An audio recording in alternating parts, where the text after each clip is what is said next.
তোমরা গেলে তোমরা কি করবা? আমি এমএসএল ট্রাই করবো। তুই কি করবি? ও আর কি করবে, চায় বলবে তো চায় বললেই হবে। আচ্ছা, আঙ্কেলের অবস্থা বেশি ভালো না, প্রতি সপ্তাহে ডায়ালিসিস করাতে হবে। স্যার কত টাকা লাগতে পারে? 7,000-এর মতো। এত টাকা আমরা কোথায় পাবো মা? বাবা একটা ব্যবস্থা হবে, আপনি টেনশন নিয়ে। তোর জন্য আর কিচ্ছু করতে পারবো না। বাবা আপনি কান্না করেন না, আমরা একটা ব্যবস্থা অবশ্যই করবো।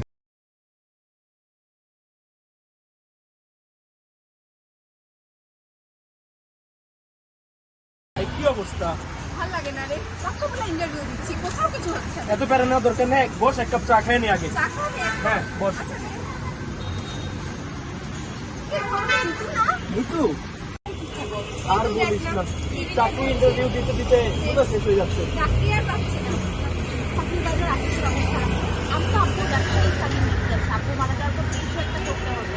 এখন আমাদের মোটামুটি 8টা স্টল আছে রে। 8টা? হ্যাঁ রে, দোয়া করবি। কি বলিস? আর আমরা তো ভাবতাম তুই কিছু করতে পারবি না, এখন দেখ তোর একটা ব্র্যান্ড দাঁড়িয়ে ওঠে ফল। আসলে রে, আচ্ছা এখন একটা গরম গরম চা খাওয়া করে বস, আমি অবশ্যই